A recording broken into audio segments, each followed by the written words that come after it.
Iya, silakan dimulai. Baiklah, di sini saya akan menjelaskan mengenai rekonsiliasi bank. Untuk melihat datanya, kita bisa membuka buku 1 halaman 126 sampai 130. Di sini saya akan menjelaskan terlebih dahulu mengenai rekonsiliasi bank CAB. Coba tolong Roland bukain yang rekonsiliasi banknya dulu. Nah, saldo menurut rekening korannya sebesar 4.391.410 dan saldo menurut pembukuannya sebesar 5.849.910. Di buku Bank CAB pada tanggal 3 Desember, yaitu pembayaran utang PT Berkat sebesar 100.110.000, sedangkan di rekening korannya dicatat sebesar 101.100.000, maka mengurangi saldo perusahaan, yaitu error in entity sebesar 990.000. Nah, selanjutnya pada tanggal 13 Desember di buku Bank CAB, yaitu pembayaran utang PT Hero sebesar 22.774.190, sedangkan di rekening koran Bank CAB dicatat sebesar 22.774.490, maka menambah saldo bank yaitu error in bank sebesar 300 rupiah.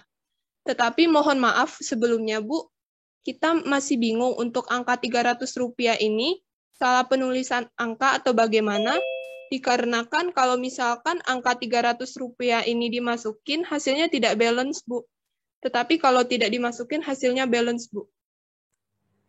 Itu yang 300 rupiah itu dari sisi saldo menurut rekening koran kan?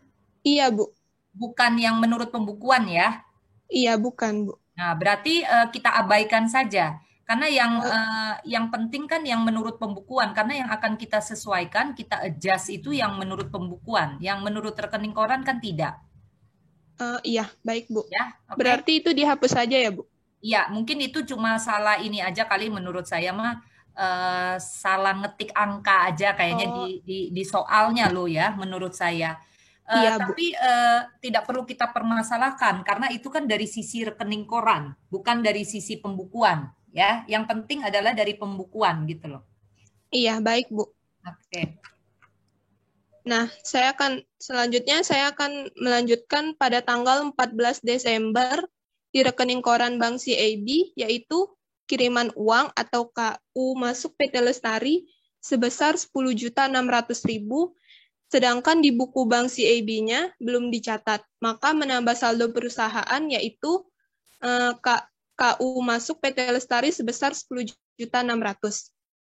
Selanjutnya pada tanggal 26 Desember di buku Bank CAB, yaitu pembayaran utang PT Caraka jatuh tempo 28 Desember 2018 sebesar 11 juta, sedangkan di rekening koran Bank CAB belum dicatat, maka mengurangi saldo bank yaitu outstanding check sebesar 11 juta. Selanjutnya akan dijelaskan oleh teman saya, Kristi. Oke, yang selanjutnya itu tanggal 26 Desember di Sebentar, pembukuan. sebentar. Iya, Bu. Oh, ini masih yang Bank CAB ya, belum Iya, belum selesai ya. Oke, nanti belum. setelah ini juga di ini ya ditampilkan jurnalnya apa gitu ya. Iya, Bu. Iya, Bu. Oke. Oke. Jadi yang tanggal 26 Desember itu di pembukuan buku bank dicatat sebesar 11 juta, sedangkan di rekening koran belum dicatat, jadi mengurangi saldo mengurangi di rekening koran sebesar 11 juta. Tanggal 28 Desember itu ada bank service charge dapat dilihat dari rekening koran jasa giro sebesar 25.000, biaya administrasi sebesar 25.000. Lalu ada NSF tolakan clearing tanggal 28 Desember senilai 2.200.000 dan juga ada jasa giro menambah buku bank itu 156.500 rupiah. Selanjutnya yang akan dilakukan journal adjustment itu adalah untuk perusahaan. Yang pertama jurnalnya boleh dilihat Lan jurnalnya. Nah, untuk jurnalnya, untuk di yang sebentar Bu. Nah, untuk yang didapatkan dari rekening koran bank CAB pada tanggal 14 Desember yaitu kiriman uang masuk PT Lestari senilai 10.600.000 itu, sedangkan di buku bank CAB itu belum dicatat, menambah saldo perusahaan, maka jurnalnya yaitu Bank CAB pada account receivable PT Lestari sebesar 10.600.000. Ya, oke. Terus lanjut. Berarti ini yang 10.600.000 menambah ya posisinya ya? Iya, menambah saldo perusahaan, Bu. Ya, oke. Terus lanjut. Nah, selanjutnya yang untuk jurnal yang kedua didapatkan dari rekening koran Bank CAB pada tanggal 28 Desember, yaitu jasa giro dengan nominal sebesar 156.500, sedangkan di buku Bank CAB belum dicatat. Jadi dilakukanlah rekonsiliasi bank, yaitu menambah saldo perusahaan, yaitu jurnalnya Bank CAB pada interest income sebesar 156.500. Ya, terus? Nah, selanjutnya untuk yang jurnal ketiga didapatkan dari rekening koran CAB pada tanggal 28 Desember, yaitu biaya administrasi sebesar 25.000, maka mengurangi saldo perusahaan. Untuk jurnalnya, Bank Service Charge pada Bank CAB sebesar 25.000. Biasanya kalau bank service charge itu ya, kamu tambahkan ya di dalam kurung berarti dia masuk ke biaya ini ya, administrasi ya, masuknya ya. Iya, Bu. Biaya administrasi. Oke, terus lanjut. Selanjutnya itu ada tolakan clearing atau jadi perusahaan itu ada cek kosong atau NSF. Jadi kita di jurnal itu nyatetnya account payable pada bank CAB sebesar 2.200.000. Sebentar, kok accounts payable udah jelas-jelas itu adalah piutang. Kenapa kamu bisa ke hutang? Kan yang NSF itu not sufficient fund, itu kan berkat kan? Itu kan PT Berkat itu kan customer kan? Berarti bagi PT Sukses itu adalah piutang kan, accounts receivable kan? Nah, di pembukuan ya, di pembukuan PT Sugus itu kan sudah dikurangi piutangnya, betul nggak? Karena dia asumsinya adalah sudah diberikan cek, berarti dia sudah langsung mengkredit piutangnya. Ternyata pada saat dikliringkan itu ceknya kosong, gitu kan? Betul nggak? Iya. Nah, berarti kalau memang begitu ceknya kosong, kalau kamu jurnalnya ke accounts payable, apa hubungannya sama accounts payable gitu loh? Ngerti nggak, Kristi? Ngerti Bu, ngerti. Ya, berarti yang benernya apa? Iya. Debitnya apa jadi? Account receivable pada bank CAB. Nah, accounts receivable-nya PT apa tuh? Harus lengkap ditulis ya. PT Berkat. Ya. PT Berkat. Ya, berarti PT Sugus dia harus menjurnal lagi accounts receivable-nya karena sebelumnya sudah dikreditkan gitu loh. Ngerti kan? Oke. Ngerti, Bu. Yang selanjutnya itu no entry itu karena di jurnal adjustment sebelumnya dibagi cobalan itu adjustment yang kemarin. Oke. Udah dicatat di ini yang pembayaran utang usaha, Bu. Jadi udah nggak dicatat lagi. Iya. Oke. Oke. 990 ya. Iya, benar, Bu. Ya. Oke, coba kembali ke itunya rekonsiliasinya. Udah semua nih berarti yang untuk Bank CAB ya? Udah. Udah semua. Sekarang yang Bank Lopo. Sudah, Bu. Oke. Kenapa? Bank Lopo. Oh ya, oke. Yang Bank Lopo, Bu. Berarti sekarang yang Bank Lopo ya. Oke. Iya. Bank Lopo itu pada tanggal 7 dapat dilihat data dari halaman 126 buku Bank Lopo sama 130 rekening koran dari buku Bank Lopo. Tanggal 17 Desember ada pembayaran utang oleh PT Elang, tapi belum dicatat di rekening koran. Jadi itu ada outstanding check PT Elang yang dikurangi di rekening koran senilai 2 juta. Selanjutnya, tanggal 21 Desember juga mengurangi saldo rekening koran senilai 5.500.000. Tanggal 24 Desember di rekening koran terdapat biaya administrasi sebesar 18.000 dan juga pada tanggal 27 Desember ada biaya administrasi senilai 5.000. Oke, terus untuk tanggal 27 Desember ada interest income menambah saldo pembukuan Bank Lopo senilai 75.226. Nextnya mungkin Leora, bagian Leora.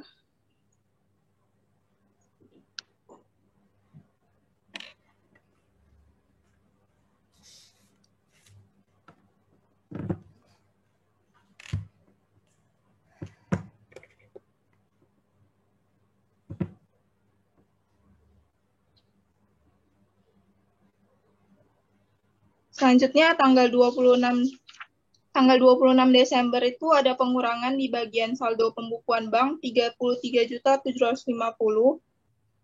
dan juga tanggal 28 ada NSF PT Lestari senilai 3.350. Nah, boleh lihat jurnal adjustment-nya, Lan. Mungkin akan sekalian saya jelaskan karena Leora itu terkendala oleh signalnya, Bu. Ya, silakan. Oke. Jadi jurnal yang pertama itu dari Bank Lopo pada interest income senilai 75.226 itu dapat dari yang ya.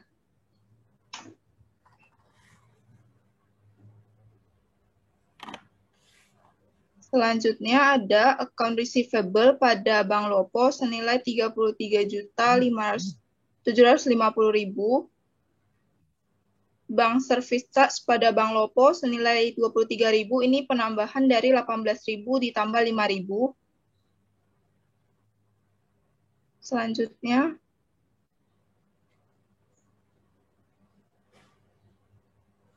Selanjutnya ada account receivable pada Bank Lopo senilai 3.350.000 atas PT Lestari. Ini, Bu. Ya. Terus udah semua tuh? Iya, udah semua, Bu, ini yang Bank Lopo. Yang Bank Lopo udah. Oke, berarti rekonsiliasi bank udah selesai dong ya? Cuma Bank Lopo dengan Bank CAB ya? Kalau nggak salah cuma 2 aja kan ya banknya ya? Iya, Bu. Iya, benar, Bu. Cuma 2 ya. Oke, berarti setelah ini kamu tinggal tampilkan yang working paper-nya ya? Iya kan? Iya. Iya, Bu. Iya, Bu. Silakan. Nah, untuk selanjutnya kita akan mulai dari working paper dari kas besar dulu. Nah, inilah booking paper dari kas besar, berita acara dari pemeriksaan buku kas besar. Nah, untuk sisa menurut buku kas pada tanggal 31 Desember 2018 sebesar 3 juta. Dan di sini terdapat mutasi di debit dan di kredit sebesar 24 juta. Sehingga selisihnya adalah 0 dari kedua mutasi ini. Kemudian, untuk sisa kas buku pada tanggal 31 Desember 2018, sebenarnya ini merupakan penambahan dari ini. Selisih mutasi debit atau kredit ditambah dengan 3 juta. Namun dikarenakan di sininya tidak ada, berarti tetap 3 juta. Nah, untuk pemasukan yang belum dibukukan sama pengeluarannya tidak. Dalam hal ini tidak ada. Yang menyebabkan jumlah sisa kas menurut bukunya 3 juta. Nah, untuk bagian B-nya ini adalah pemeriksaan fisiknya ya. Untuk uang kertas yang bernominal 50.000 125 lembar, 20.000 170 lembar, 10.000 101 lembar, 5.065 lembar, dan 2.000 tidak ada. Ini hasil ini merupakan pengalihan dari ini ya, lembar dikali nominalnya, yang menghasilkan jumlah untuk uang tunai, uang kertasnya sebesar 10.985. Demikian juga dengan uang logam, penghitungannya sama dengan uang kertas. Nah, untuk jumlah uang logam adalah 15.000, maaf. Nah, untuk total uang tunai, uang kertas ditambah uang logam menghasilkan 11 juta. Dalam hal ini untuk surat-surat berharga dan lain-lainnya tidak ada, yang menyebabkan jumlah uang dalam kas 11 juta. Sementara jumlah sisa uang kas menurut buku adalah 3 juta, yang menyebabkan selisih 8 juta antara pemeriksaan dengan saldo buku.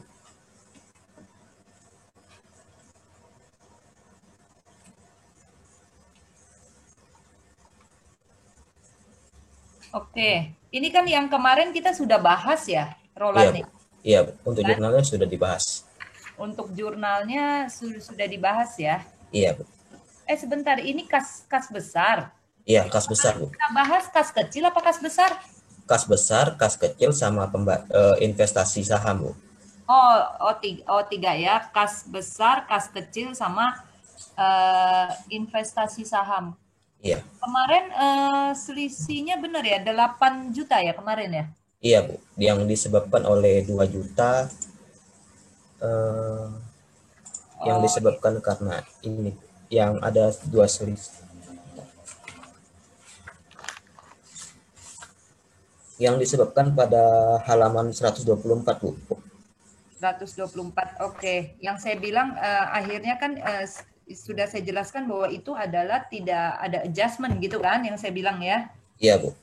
Yang 6 juta milik PT Pelita ya, di mana uang tersebut digabung. Kemudian yang 2 juta merupakan uang tagihan PT Merdeka yang pada tanggal 7 Januari 2019 yang belum dicatat oleh kasir, ya kan? Iya. Ya. Oke, terus? Nah, untuk selanjutnya adalah berita acara dari buku kas kecil. Untuk mekanisme buku kas kecil sama dengan buku kas besar. Untuk sisa menurut buku kas kecil tanggal 31 bulan 12 2018 adalah 2 juta dan sampai akhir tidak ada transaksi tambahan, yang menyebabkan jumlah sisa uang kas menurut bukunya tetap sama 2 juta.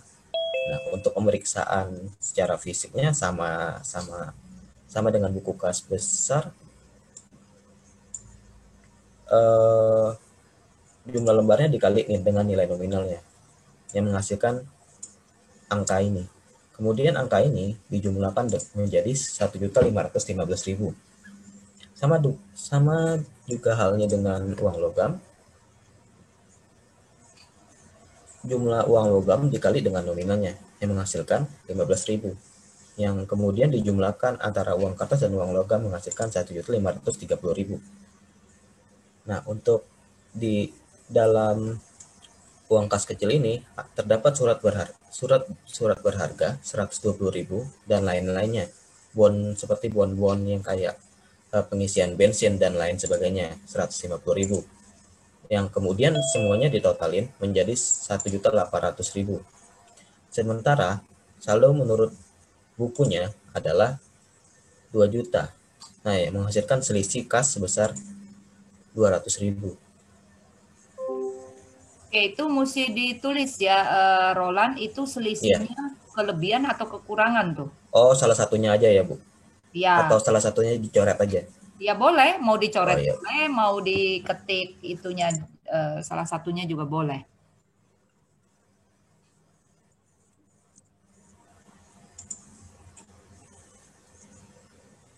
Oh ya Bu, yang kemarin sempat bingung juga kan kata Ibu kan kemarin kan jurnalnya udah dibahas. Yang kan jurnal awalnya ini sama ini. Ya. Nah kata Ibu kan untuk jurnal apa yang tanggal 27, 28 sama 29 yang voucher kas kecil itu kan harus di jurnal juga karena berhubung itu akhir periode. Yang mana? Nah, yang itu Bu, yang bagian kas kecil yang peti cash voucher Bu, yang belum diisi kembali. Ada tanggal 27, 28 dan 29. Itu kan nominalnya 100.000 tuh. Nah, sementara itu kan ini kan akhir periode. Nah, harus mau nggak mau kan harus diisi ulang kata Ibu. Nah, jadi ininya membebankan beban yang terjadi tanggal 27 sampai 29 itu pada cash on hand atau petty cash Bu? Enggak, untuk yang sebentar. Sebesar berapa itu? 100.000.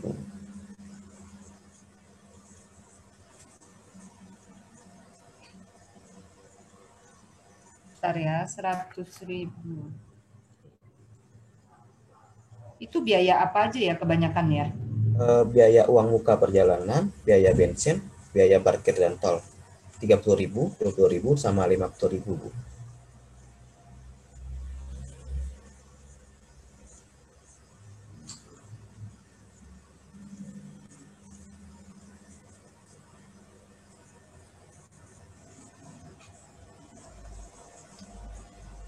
Bentar ya, saya cek dulu ya. Iya Bu. Ini kan tanggal 27, 28, 29 ya, Pak, sebesar 100.000, di mana ini belum diisi kembali. Iya. Berarti kan pengertiannya begini, kalau belum diisi kembali itu berarti belum dicatat gitu loh. Iya. Ya, berarti pengeluaran ini belum dicatat. Nah, karena belum dicatat, ya berarti harus di ini jurnal, betul. Harus di ini jurnal. Tetapi bukan ke other expense dong. Oh, tetap jurnal satu persatu ya, Bu? Akunnya. Kalaupun mau digabungin, mungkin terkait dengan uang muka perjalanan, bensin sama parkir dan tol ya. Berarti bisa kita klasifikasikan dia langsung aja sebagai beban perjalanan dan akomodasi. Oh iya. Jadi jangan ke other expense gitu loh, karena kan di situ udah jelas mengenai ini kan uang perjalanan dinas kali gini ya, maksudnya ya, terkait dengan bensinnya, parkirnya, tolnya gitu loh. Ya. Jadi travel and accommodation expense. Nah, expense-nya mana? Masa travel and accommodation aja? Bentar. Harus ada expense dong, karena beban perjalanan dan akomodasi. Kemarin yang saya lihat di halaman 16 Bu, yang kode akunnya 600-04 itu travel and accommodation doang Bu, nggak ada expense. Ini harus ditambahkan atau enggak Bu? Halaman 16. Iya, di nomor neraca saldonya maksud kamu? Iya Bu. Sebenarnya kalau kita mau tambahkan expense juga tidak masalah dong. Kan iya, udah Bu. pasti ini expense juga gitu loh. Iya. Nah, cuma karena kalau di jurnal ya sebaiknya harus ada expense-nya. Kalau ini kan kita bicaranya yang kamu bilang di halaman 16 itu kan neraca saldo. Kalau neraca saldo kan memang sudah by akun. Jadi mau ada kata-kata expense atau enggak tidak masalah. tapi kalau jurnal harus gitu loh. Oh iya Bu. Supaya tahu itu masuknya kemana, Baik. akun apa gitu loh. Iya. Ya. Nah kemudian gini, itu bukan pada petty cash dong. Ada cash. Sorry, bukan pada cash on hand dong. Karena kan Apa? cash on hand-nya belum keluar uangnya. Kan belum di-reimburse kan? Ngerti nggak? Maksudnya gimana itu Bu? Kan gini, kan belum diisi kembali. Iya. Ya kan? Sampai Ya. dengan auditor melakukan cash opnam itu masih Ya. belum di-reimburse kan? Betul nggak? Iya, iya. Nah, berarti kalau belum di-reimburse, kamu tidak boleh mengkreditkan cash on hand dong. Kalau kamu kreditkan cash on hand itu artinya uangnya sudah keluar sebesar 100.000. Logikanya kan gitu. Berarti apa harusnya yang benar? Berarti menambah petty cash sendiri. Lah enggak dong, kok menambah Ya. petty cash gimana sih? Berarti apa? Accrued expense dong, biaya yang masih harus dibayar. Karena kan posisi per 31 Desember 2018 kan itu belum di-reimburse. Berarti kan berarti cash on hand-nya belum berkurang dong. Di mana itu akan di-reimburse di tahun 2019. Oh, berarti akhir periode itu enggak harus diisi kembali ya Bu? Itu harus dicatat doang ya Bu? Pertanyaannya bukannya harus diisi kembali atau tidak, Roland, tetapi kenyataannya dari soal kasusnya ini mengatakan bahwa pada saat auditor melakukan cash opnam, kan cash opnamnya di tahun 2019 kan, betul nggak? Iya. Nah, sampai dengan cash opnam aja itu kan belum di-reimburse kan? Iya. Nah, berarti logikanya adalah kalau belum di-reimburse berarti posisi per 31 Desember 2018 berarti petty cash-nya belum berkurang dong. Logikanya kan gitu, Roland. Oke.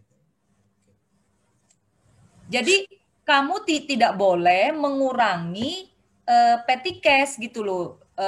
Kas besar ya istilahnya ya. Berarti tidak boleh langsung mengurangi petty cash sebesar 100.000 karena kenyataannya per 31 Desember 2018 uangnya belum berkurang gitu loh. Kas besarnya belum berkurang sebesar 100.000. Tetapi harus kita accrued gitu loh. Secara accounting kan kita harus accrual basis kan. Nah, kita accrued betul. Nah, tetapi akan dibayarkannya kapan? Dibayarkannya di tahun 2019 dong.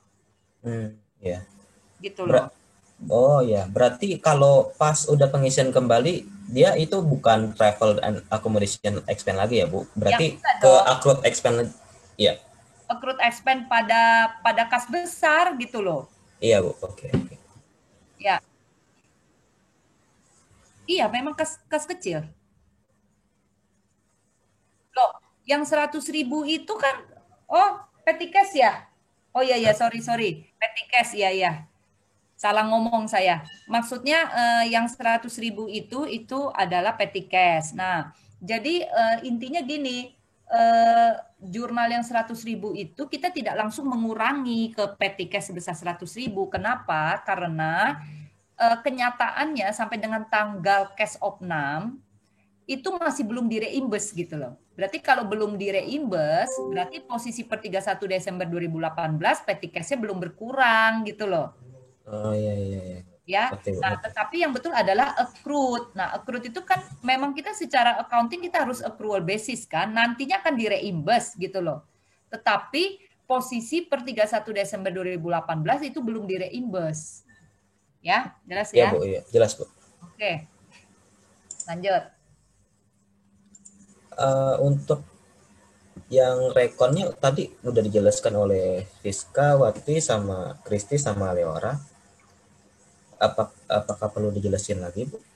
Nggak usah, itu kan sudah tadi. Iya, Bu. Berarti kamu sekarang tinggal masuk ke itunya aja. Iya, ke ini nih. Papernya. Indeks C. Nah, untuk indeks C-nya untuk apa? Schedule cash dan setara cash-nya, saldo per kliennya ada sebesar 3 juta untuk cash on hand, petty cash-nya 2 juta, untuk bank CIB-nya 5.849.910 rupiah.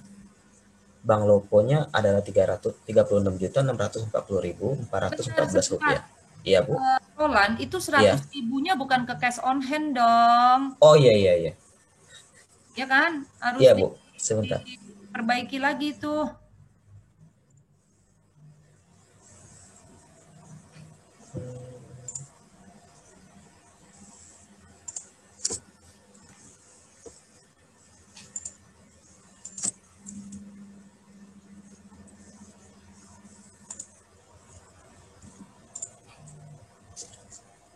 Sebentar.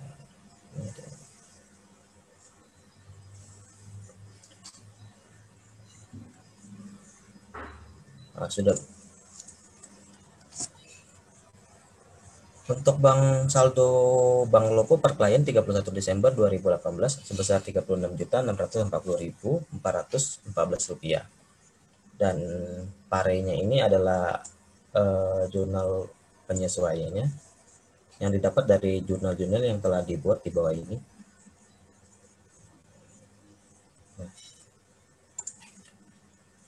Yang pertama ada dari sisi petty cash. Untuk jurnalnya menyebabkan petty cash mengalami penurunan menjadi sebesar 1.800.000. Untuk akun bank CIB ada jurnal yang menyebabkan penambahan di sisi debit yang berjumlah 10.756.500 rupiah dan menyebabkan penurunan di sisi kredit sebesar 3.215.000 yang menyebabkan saldonya menjadi 13.391.410 rupiah yang berasal dari saldo awal ditambah dengan debit dikurangi dengan kreditnya. Untuk Bank Lopo sama halnya dengan Bank CIB untuk perhitungan per auditnya. Nah, di sini di Bank Lopo di sisi debitnya menambah 75.226 rupiah. Sementara di sisi kreditnya mengalami penurunan sebesar 37.123 rupiah yang menyebabkan saldo per audit 31 Desember 2018 Bank Lopo mengalami minus 407.360 rupiah. Untuk gini, kalau untuk saldo bank itu biasanya kalau minus ya itu biasanya bisa langsung ditutupi dengan yang namanya overdraft atau penarikan overdraft gitu loh. Maksudnya gini, biasanya kalau untuk rekening giro ya, biasanya ada beberapa umumnya sih bukan beberapa ya, umumnya bank akan memberikan fasilitas overdraft gitu loh. Hutang jangka pendek maksudnya lo kepada perusahaan ya. Jadi saldonya boleh sampai minus gitu ya, tetapi nanti kalau nggak salah diberikan waktu 1 minggu atau 3 hari ya biasanya untuk saldonya positif lagi gitu loh. Ya, jadi minus di sini kalau secara akuntansi ya itu akan kita adjust, kita nolkan gitu loh. Jadi jurnalnya adalah Bank Lopo ya, kreditnya adalah overdraft ya. Nah, overdraft di sini nanti akan menambah hutang gitu loh, hutang jangka pendek. Sehingga dia saldonya tidak menjadi minus tetapi menjadi 0. Ngerti nggak? Overdraft account. Iya, penarikan overdraft. Jadi itu nanti masuknya ke other ini ya.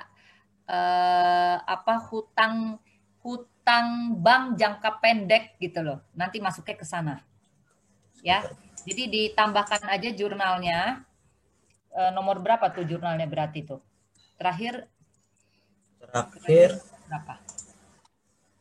Dilanjutkan aja nomornya. Nah, berarti ditambahkan di nomor 45 ya. Berarti jurnalnya kan debitnya Bank Lopo ya. Bank Lopo, nah kreditnya itu penarikan atau dalam kurung overdraft. Nah nanti penarikan atau overdraft ini di penyajian di neracanya ya atau di statement of financial position-nya itu nanti masuknya akan ke hutang bank jangka pendek gitu loh. Ya. penarikan atau overdraft sebesar berapa minusnya itu? 4 berapa tadi? 40 berapa itu tadi?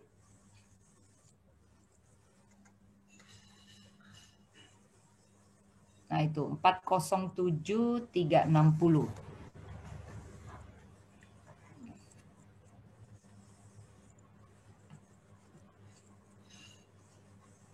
Oke, kembali ke yang tadi lagi. Nah, itu tinggal kamu tambahkan di debitnya 407.360. Di ininya. 07, iya.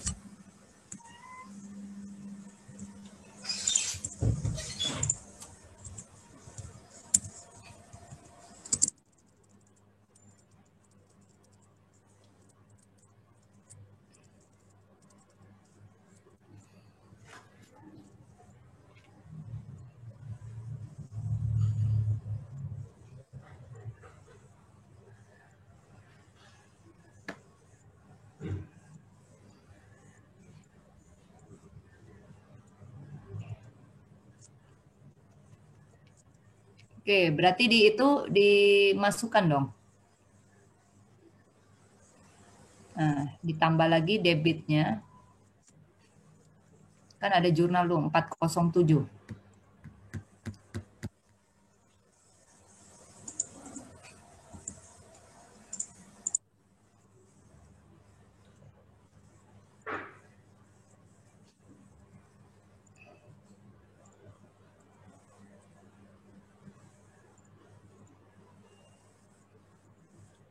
Kok jadi 0 itu?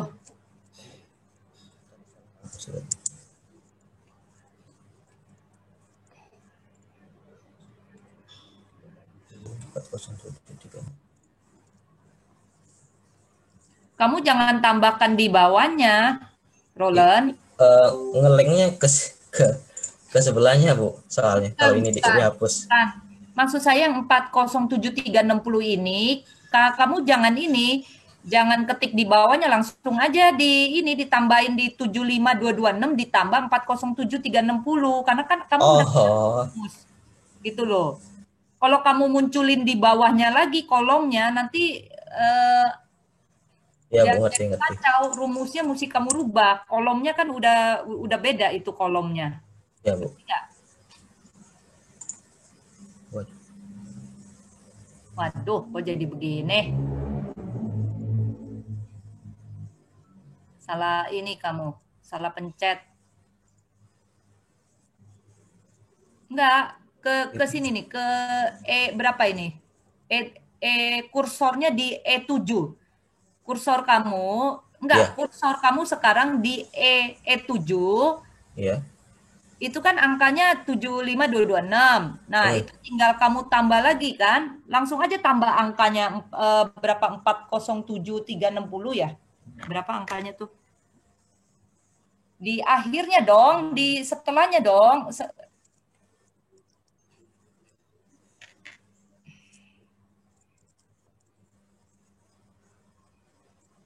Kok jadi gitu sih? Gimana ya? Kamu bikin linknya gimana sih tuh? Itu dihapus dulu. Enggak. Di E8 itu kamu hapus dulu. Jangan ada kolom itu maksud saya. Kamu hapus dulu. Nah, kamu nolin. Kamu kembali ke E7 sekarang. Kursor kamu. Mana? Saya mau lihat. Sama dengan apa? D46 tuh yang mana? D46 yang ini, Bu. Ngelinknya ke sini. Nah, ya udah tinggal kamu tambahin dengan D58 gitu kan? Ngelinknya ke sini nih. Iya, saya ngerti. Berarti kan D46 tinggal kamu tambah dengan D48 gitu loh.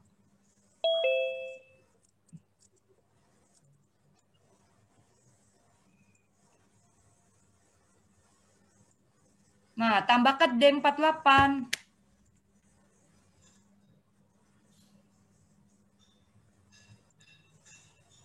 Ini sih. Kok aneh sih? Kok nggak bisa sih? Bentar.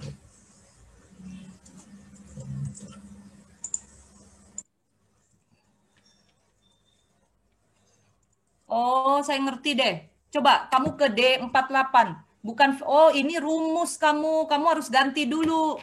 Iya, Ganti emang dulu. rumus Ibu. Kamu bukan value itu, rumus yang di D48. Kembali ke D48 itu harus kamu ganti jadi value dulu. Nah, itu kan rumus tuh kamu sama dengan apa tuh G7 ya, diganti dulu angkanya ke ini value. Nah, kamu ketik dulu. Yang kreditnya juga dong, jangan debitnya Kreditnya aja. sama dengan ini Ibu. Oh, Rumusnya ya udah, yang oke.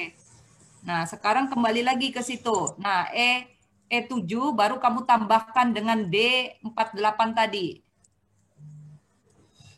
Nah, baru bisa gitu loh. Jadi ingat kalau mau bikin link-link semua ya, kamu harus pastikan dulu angka yang kamu ambil itu ininya value, jangan rumus lagi. Kalau rumus lagi nanti jadi double dia. Biasanya Excel-nya jadi calculated-nya ngaco gitu loh kalkulasinya. iya Bu. Oke, berarti kan jadi saldonya 0 ya untuk yang Bank Lopo ya, karena dia minus ya. Oke. Totalnya jadi berapa tuh? 18.191 ya. Ya, untuk totalnya Untuk yang kas besar itu tidak ada selisih ya, Roland ya. Udah dihitung ya. nggak ada selisih sih Bu kemarin. Sama sekali ya. Hah? Nggak ada sama sekali. Nggak ada sama sekali ya. Iya. Ya, oke. Oke, terus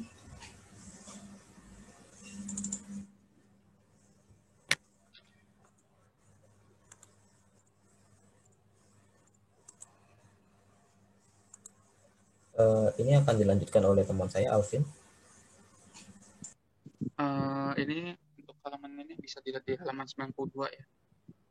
Sini ada deposito berjangka 1.450.000.000. Dia nggak ada penambahan apa-apa. Jadi per auditnya 31 pada tanggal 31 bulan 12 2018 tetap 1.450.000.000. Lalu pada investasi pada saham per kliennya tanggal 31 bulan 12 2018 sebesar 265 juta. Di sini ada penambahan debitnya sebesar 4.500. Di sini angka 4.500 dari surat berharga. oke, ini kan yang pada kemarin. investasi. Oke. Apa Bu? Ini yang kemarin kita udah bahas kan ya? Iya. Iya, yang 4.500 ini, yang surat berharga. Yang 4.500 yang deposito ya kalau nggak salah ya itu ya. Investasi saham Bu 4.500.000. Investasi pada saham Bu. Oh, investasi pada saham. Iya Bu, Iya. yang ini Bu. Yang di halaman berapa itu ya? Di halaman 125. Oh ya, oke yang ini ya. Ya. Jadi di sini hasilnya untuk per audit di tanggal 31 bulan 12 2018 sebesar 269.500.000. Untuk balance per kliennya itu sebesar 1.715.000.000. Untuk pernya 4.500.000 dan untuk per audit 31 bulan 12 2018 sebesar 1.719.500.000. Kesimpulannya di sini adalah data telah disajikan secara wajar dan bebas dari salah satu material. Untuk jurnal sendiri, investment in share pada debit 4.500.000 dan unrealized holding gain or loss 4.500.000. Ini kan selisihnya karena ini kan, karena selisih kurs bukan?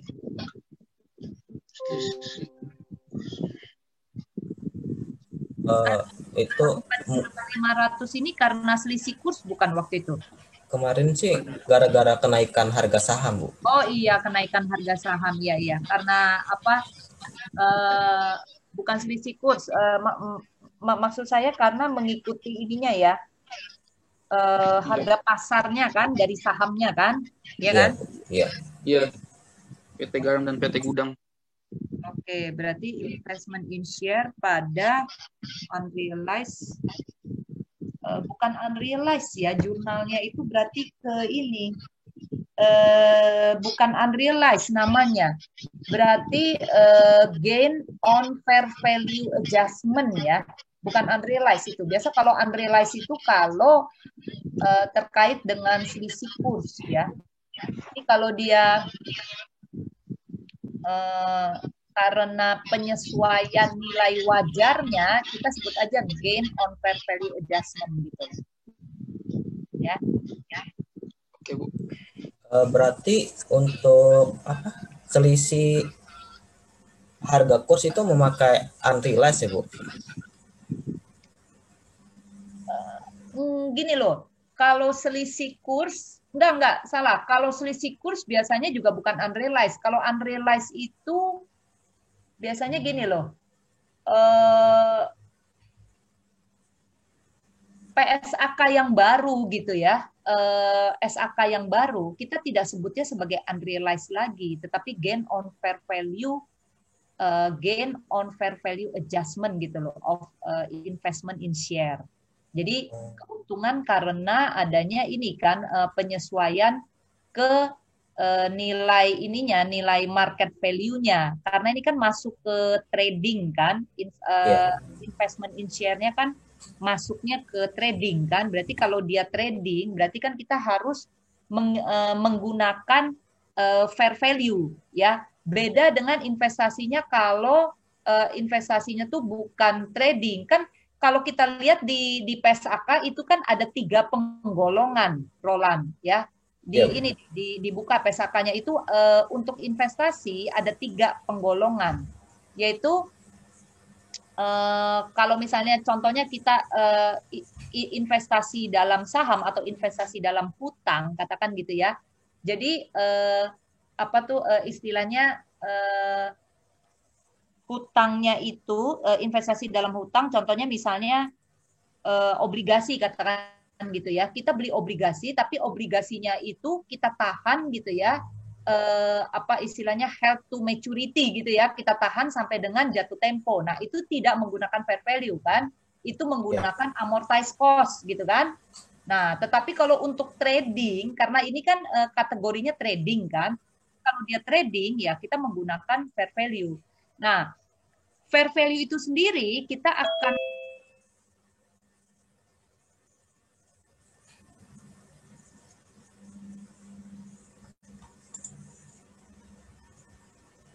Ibu, maaf Bu, suaranya kok mati ya Bu? Oh, sorry. Aduh. Oke. Gini. Apakah sudah ini terdengar ya? Sudah, Bu, sudah. Sudah, Ibu. Kayaknya ke mute ya. Ada yang kepencet kayaknya nih. Ke mute kayaknya. Gini, kita pakai fair value adjustment ya karena memang berdasarkan SAK ya untuk investasi itu kan ada 3 penggolongannya ya kan, ada yang istilahnya itu adalah held to maturity, artinya tidak ditradingkan, tidak diperdagangkan gitu loh. Nah kalau ditradingkan kan kita harus menggunakan fair value. Kalau yang tidak ditradingkan kan kita menggunakan amortized cost. Contohnya misalnya kalau kita investasi dalam hutang. Nah, kalau ini kan investasi dalam saham kan? Iya, Bu. Iya kan?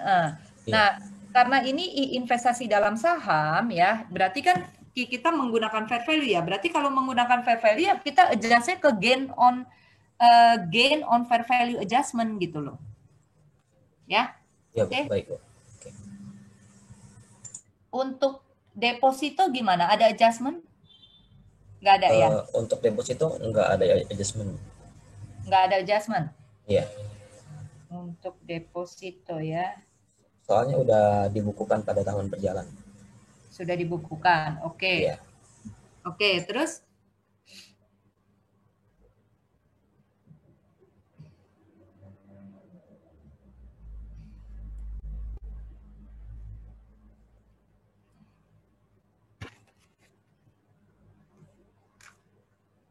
Ya, dilanjutkan, Roland. Lalu di sini ada EOC. Untuk di buku 2 di halaman 494. Dan datanya itu bisa dilihat di buku Bank Lopo halaman 126 sama di buku 128 buku Bank CAB untuk buku 2. Untuk datanya bisa dilihat di situ. Di sini untuk yang di checklist itu datanya sudah lengkap, dan bagi yang tidak di checklist atau disilang itu data masih ada yang belum lengkap atau tidak lengkap. Jadi kesimpulannya apa, Alvin, dari TOC-nya Alvin? Untuk kesimpulan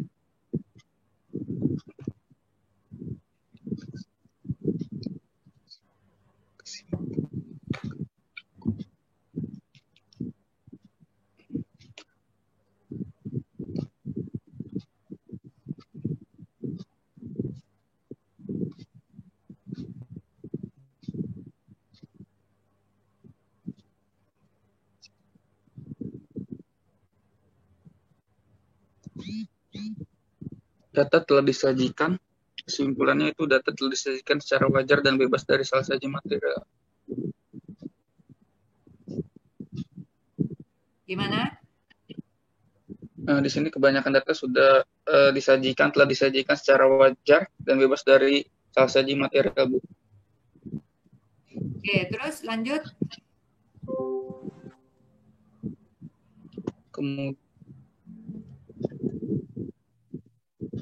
Kemudian TOC 4 yang di halaman 95.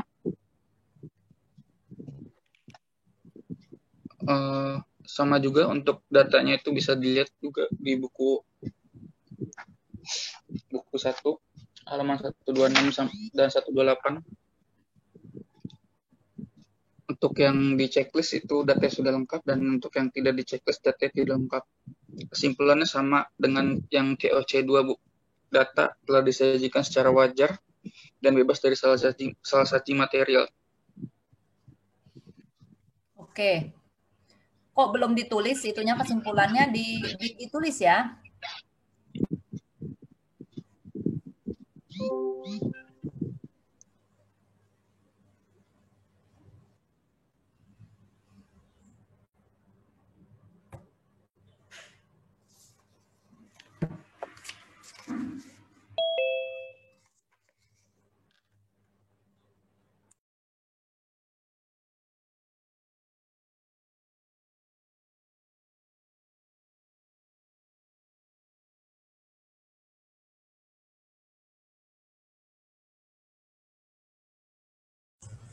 Untuk presentasi dari kelompok 3 udah selesai sih, Bu. Oke, ada pertanyaan dari kelompok yang lain. Sebelumnya untuk UTS sudah ada jadwalnya ya? Kalian sudah tahu belum ya? Halo? Jadwal UTS apakah sudah tahu? Hari Rabu ya, Bu ya? Ya, betul. Hari Rabu ya, jam 13.30 sampai dengan 15.30 ya. Jadi waktunya 2 jam ya. Jam 13.30 sampai dengan 15.30. Ya. Nah, nanti soal UTS ya akan saya posting di UVC. Nah, nanti saya akan saya akan berikan ketentuan UTS melalui WA group ya. Apa-apa saja nanti saya akan kasih tahu ya. Jadi intinya tuh begini ya. Kita UTS menggunakan UVC ya, jangka waktunya 2 jam, tapi saya akan memberikan waktu toleransi sampai 30 menit ya, berarti 2 jam setengah ya. Toleransi 30 menit, misalnya kalau Anda ada kendala sinyal dan lain sebagainya macam, kendala koneksi gitu ya. Jadi saya memberikan toleransi sampai 30 menit ya, berarti 13.30 harusnya kan berakhir jam 15.30, tapi saya berikan waktu 30 menit jadi bisa sampai jam 16 gitu ya. Nah, soalnya itu hanya 2 ya. Jadi nanti pilihannya itu kan yang sudah kita pelajari itu 3 ya. Yaitu pemeriksaan atas piutang, pemeriksaan atas persediaan, sama yang terakhir ini kas ya, kas dan setara kas ya. Jadi saya akan keluarkan soalnya 2 dari 3 materi tersebut ya. Nanti saya akan beritahu yang mana yang saya akan keluarkan, apakah piutang dengan persediaan, apakah piutang dengan kas bank, apakah persediaan dengan kas bank ya. Nanti saya akan update di WA group ya. Nah, kemudian untuk working paper-nya ya, itu Anda kan harus buat sendiri, tidak boleh diketik di Excel, semua harus tulis tangan ya. Nah, jadi kalau misalnya Anda mau mempersiapkan dulu working paper-nya sebelumnya gitu ya, Anda garis-garis dulu supaya waktunya tidak banyak terbuang, itu juga nggak apa-apa, silakan. Ya, tapi nanti nama PT-nya apanya Anda tinggal kosongkan dulu. Begitu nanti udah ada soalnya, Anda baru tinggal masukkan nama PT-nya gitu kan. Sama angka-angkanya, itu silakan ya. Tapi intinya Anda tidak boleh menggunakan Excel, tidak boleh diketik di Excel, semua harus tulis tangan. Jelas? Ya. Ibu, berarti tabelnya juga harus digaris tulis tangan ya, Bu? Yes. Karena gini, sebenarnya working paper-nya itu tidak ini banget, tidak banyak-banyak banget gitu loh. Intinya kan kalau working paper itu kan paling top schedule, supporting schedule aja gitu loh. Ya, jadi nanti Anda mau mempersiapkan dulu silakan ya, untuk working paper-nya ya, mau digaris-garis dulu silakan, paling nama PT-nya aja yang dikosongkan dulu ya. Jadi semuanya harus tulis tangan. Nanti setelah tulis tangan, kemudian Anda scan, Anda foto dalam bentuk PDF, kemudian baru turn in di UVC gitu loh. Ya. Jelas ya? Nanti saya akan update di WAG ya, soal mana yang akan saya keluarkan gitu loh. Baik, Bu. Bu mau nanya, Bu. Ya. Kalau seandainya formatnya kita print, nggak apa-apa, Bu? Boleh, silakan, tidak apa-apa. Tapi yang... Jadi biar rapi, Bu. Ya, boleh, silakan. Kalau untuk pembuatan kertas kerjanya mau di print dulu nggak masalah, tetapi pengisian angkanya sampai dengan jumlah-jumlahnya semua itu harus tulis tangan, tidak boleh diketik di Excel. Oke, Bu, baik. Tapi kalau form kosong gitu ya, working paper kosong, silakan, nggak masalah saya. Baik, Bu, terima kasih ya, Bu. Ya, oke, ada lagi yang lain? Jadi Anda siapkan kalkulator gitu ya, Anda hitung secara manual ya, jadi tidak pakai Excel. Ya. Ada lagi yang mau bertanya terkait dengan ujian? Jadi intinya sebenarnya Anda harus memahami soal dan memahami dalam pembuatan jurnalnya atau adjustment auditnya. Ya, karena kalau adjustment auditnya itu sudah benar, biasanya working paper tidak masalah, karena working paper kan cuma tinggal masukin angkanya doang. Ya, tapi yang penting adjustment-nya itu gitu loh. Ya, karena intinya kan dari adjustment semuanya. Ya, jurnal-jurnal koreksinya gitu loh, adjustment-nya. Ya. Jadi kalau misalnya piutang ya berarti Anda harus pelajari kalau jawaban konfirmasinya beda, nah itu apa yang harus di jurnal, apa yang tidak perlu di jurnal gitu loh. Ya kan? Nah, kemudian untuk persediaan, kalau dilakukan stok opnam, misalnya kalau ada perbedaan, apa yang perlu di jurnal, apa yang tidak perlu di jurnal, gitu kan? Nah, kemudian kalau untuk kas dan setara kas, nah, yang perlu di jurnal misalnya dari rekonsiliasi bank, ya, yaitu dari sisi pembukuan perusahaan, gitu kan? Nah, kemudian kalau